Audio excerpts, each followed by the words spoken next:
うわびっくりした。もう起きるの？どうして？眠れないの？バイト、ラーメン屋の。ああ、そうなんだ。じゃあ早く行かなきゃ。仕込みでしょ？仕込み。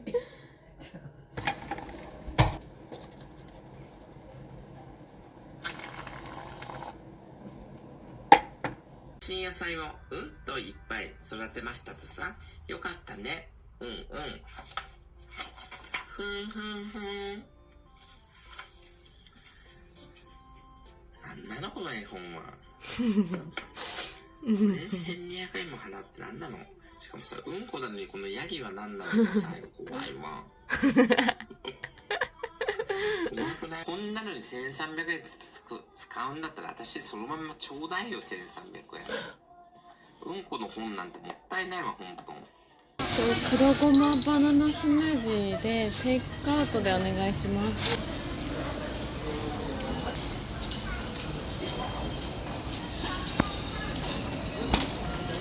やっほー、皆さんこんにちは、うのです。今日も、バイト、1日バイトの日がやってきました。今日の現場なんですけど、ラーメン屋です。私全然ラーメン好きじゃないし、最後にラーメン食べたのは多分大学生の時とかなので、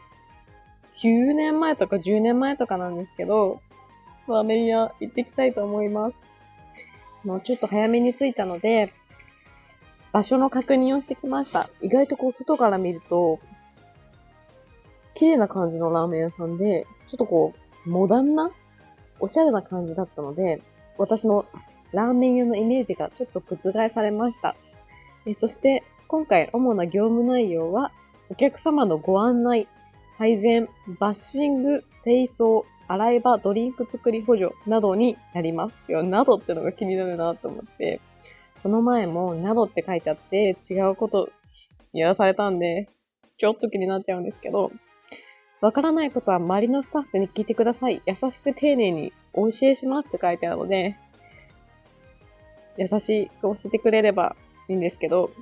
ちょっとラーメン屋さんってすごい、なんかちょっと怖いイメージがあるんですけど、ちょっとね、心配です。持ち物なんですけど、キャップタイプの帽子って書いてあります。あと、無地の黒い T シャツと黒ズボンと汚れてもいい黒い靴、ボールペン、メモ帳って書いてあって、帽子はちゃんと持ってきましたし、中にT シャツ着てます。半袖なので、一応ダウンジャケットでカバーできてるんですけど、外で半袖になったらめっちゃ寒いなと思ってます。あとは、働くための条件は飲食店のホール経験者って書いてあって、一応経験はしたことあって、大学生の時に、某エスニック料理店で、数ヶ月ホールをしたことがあるので、一応経験者ということで、当てはまっているんじゃないかなと思って、今回応募させていただきました。正直帰りたくて仕方がなくて、自分的にやっていけるのかというか、やっぱりラーメン店ってすごい厳しいイメージしかないので、自分できるかなっていう不安がすごくあって、はい、ドタキャンしちゃおうかなとか、すごい生きながら思っちゃって、ドタキャンしたら、迷惑かかっちゃうし、さすがにドタキャンはできないよなと思って頑張ってきたんですけど、レビューとかを見てると、オーダーはなんか手書きみたいですね。ハンディとかではないみたいで、なんか頭がパンクして、なかなかに行動に移せず怒らせてしまいましたって書いてあって、と思って、怖ーって思って、でもその下のコメントに、4回目です。いつもありがとうございますって書いてあって、4回もするほど、リピートするほどのお店なのかと思って、あとはね、あーって書いてあるコメントがあって、これはちょっと笑ってしまいましたけれども、ちょっと口コミを見て、ちょっと不安なんですけど、そうですね、ミスをしてしまいすいませんでしたって書いてあって、なんか、ミスの注意がまたやらかしたのって言われたりって書いてあって、怖いな、それは、と思って。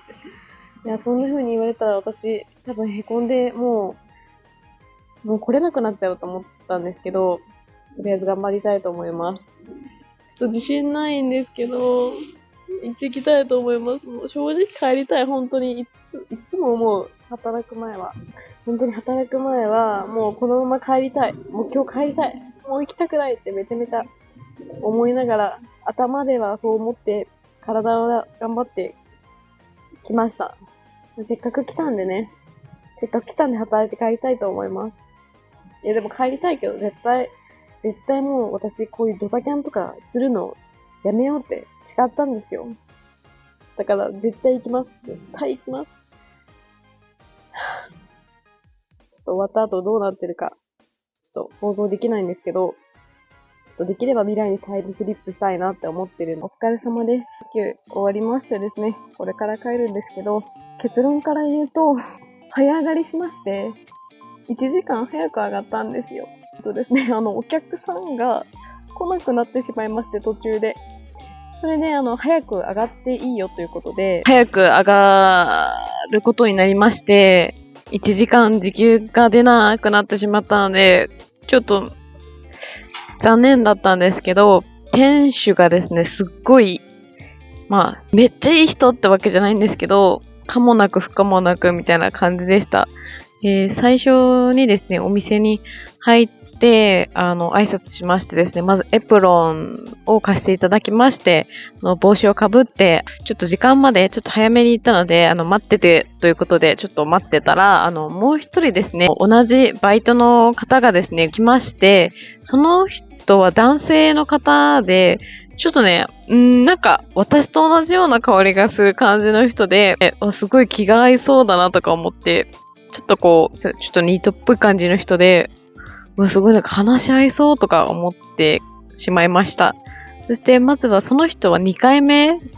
みたいで、私は初めてだったので、まずはそのメニューの説明とかオーダーの取り方とか教えていただいて、書き方がね、決まってるみたいでオーダー、手書きなんですけど、それを、頑張って覚えました。いろいろ教えてくれるので、ちゃんと覚えなきゃと思って、メモと、ボールペンをね、手に持って、もう書く準備をして、はいって言って、その店長さんが話しかけてくれたら、その都度行くんですけど、そんな真面目にやらなくていいよ、みたいな言われまして、私そんな真面目にやってる？これ真面目なのかと思って。やっぱ個人経営、みたいな感じだったので、そんな真面目にやらなくていいよって言われたのが、ちょっと意外すぎて、ちゃんとやろうと思って、そういう感じでね、メモ取る準備を毎回して、駆けつけてたんですけど、ちょっとそんな真面目にしなくていいよって言われてしまいまして、それで、私はホールを任されまして、お会計とか、やったことないんですけど、教えていただいて、すごく簡単で、入力して、なんかメニューボタンを押して、なんか承継をして、で、もらったお金を入力して、合計したら OK みたいな。結構操作が簡単でですね、すぐ覚えることができまして、時々ちょっとエラーになっちゃって、ちょっと、同じような感じの、ちょっとニートっぽい感じのお兄さんに、ちょっとね、教えて助けてもらいました。すごく話しかけやすい感じの人で、すごくやりやすかったですね。お客さんもすごいいい人で、みんな優しかったですね。びっくりでした。店主の方と、もう一人、お兄さんみたいな、お兄ちゃんみたいな。めっちゃお兄ちゃんにそっくりだったんですよ。私のお兄ちゃんにそっくりで、正直、見た目がね、お兄ちゃんじゃないのって思ったぐらい、びっくりしちゃって、3人で回したんですね。お店を。で、なんかお父さんとお兄ちゃんみたいな感じだったんですよ。なんだか懐かしい気持ちになりまして、その構図が。私はですね、思春期の頃でですね、家族が解散しましてですね、父子家庭といいますか、父親と兄と3人で暮らしてたので、なんだかお兄ちゃんとお父さんと3人でいる時の頃をですね、ちょっと思い出してしまいまして、懐かしい気持ちになりました。頃はね、若かったので、自分の家庭環境がちょっと複雑でしたので、すごく人に言うのも恥ずかしかったですし、自分だけなんでこんな人と違うんだろうっていうふうに思ってたんですけど、今思い返せばね、いろいろ経験できたので、もうそれでいい思い出になってるんですけど、その頃はね、結構部活がすごく忙しくて、毎日充実してたので、部活とか学校で、そんなに寂しい思いとかはしてなかったんですけど、毎日お父さんが仕事帰り、家に帰ってきてから、私たちの食事をね、作ってくれていたんですね。作り置きをしてくれたりしてて、夜中まで家事をしてるお父さんの背中を見て、本当にすごいなっていう風に、今ね、思い返すと、すごく尊敬しています。父のことを。本当に、頃は大変だったと思います、父も。そんな昔のことをね、ちょっと思い出してしまいまして、ちょっと感傷的になってしまいましたね。お客さんが途中で来なくなっちゃってぱったり。じゃあもう上がっちゃおうみたいな、なって、締め作業というか、して。あとはね、あれだ。仕込みしました。手が空いてるときはメンマをひたすら切ってました。切りながら、メンマって何なんだろうっていうふうに思って、メンマって何なんですかね？メンマって何でできてるんですかね？メンマで思い出したんですけど、ちっちゃい時にラーメン屋さんで、いつだろうね、小学生の時かな、もっとちっちゃかったかな、すっごい可愛い子がね、メンマを食べてたんですよ。それ見て、メンマ食べたら可愛くなれるんだと思って、その時めっちゃメンマを食べた記憶がありまして、そんな記憶がね、蘇りました。そんなこんなで、ちょっと1時間ね、早く終わっちゃって、いや、もうちょっと頑張りたかったなって、意外とね、口コミに書いてあるほど、全然店主も怖い感じじゃなくて、ちょっとお客さんがすごい、ね、どっと来て忙しい時もあったんですけど、そんなに重いものを持ったりとかはなかったので、肉体的にはちょっとはマシだったかなっていうふうに思います。お客さんがいい人だったので、接客業苦手なんですけど、やりきることができました。なんか失敗とかしたり怒られたりしたら、もうやる気がなくなってしまって、もう自分はなんて出来が悪いんだっていうふうに思って、もう何もなんかできなくなっちゃうんですけど、もっと頑張ろうっていうふうに思えたんで、なんかちょっとずついろんなことがなんかうまくできるようになってきてるんじゃないかなとか思いました。ちょっとなんか嫌な人とかいても、なんか真に受ける必要もないし、なんか仕事もちょっとそんなにもう本当に失敗なんて当たり前だし、最初はやっぱり我慢が必要だなっていうふうに思いました。そんな感じで、本当に行く前はね、もう